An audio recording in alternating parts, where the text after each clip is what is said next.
A emenda de PPA, para o que trata, é pressuposto de Tourist Product Enhancement Fund, que tem é caso que não pode rechazar para partido a fração de AVP e futuro.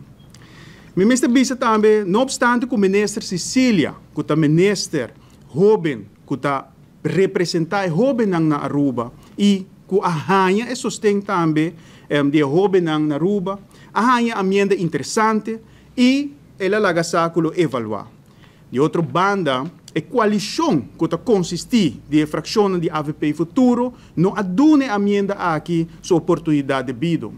Nós de fração de PPA, saco a emenda aqui exigir cambio drástico de, entre outros, a lei de pressuposto de TPF, mas a lei também que regular a begrotingsfondsen para Tourist Product Enhancement, mas também a vuilverbrandingsinstallatie. Sin embargo, a grande maioria do parlamento por abogar é momento para schorse reunião, para ganhar mais conselho de, por exemplo, de raad van advies, mas também de DWZ, e pôr prioridade na cambio da lei existente e assim o espírito de emenda aqui uma realidade.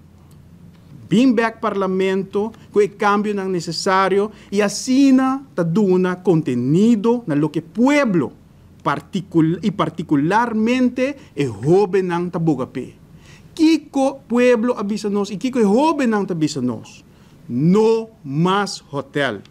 Mas PPA abinco é a emenda aqui para posponer permisso para construção de quase 1000 câmaras, para huésped de estadia de curta duração ribe isla aqui. De forma aqui, PPA por ajuda o governo de Aruba a dar conteúdo concreto na prioridade do governo atual. Para sobra, a gami corda pueblo, tem o programa de governação tem que vir. O modelo econômico, incluso o modelo turístico, mas certa uno que está no benefício de cidadão. Pois se em verdade, você escuta o pueblo, você põe borreia na coração do pueblo, e a emenda aqui está uma solução concreta e que por atrair para depois, para meio do plano de governação, programa de governação, por visa que a logra isso aqui.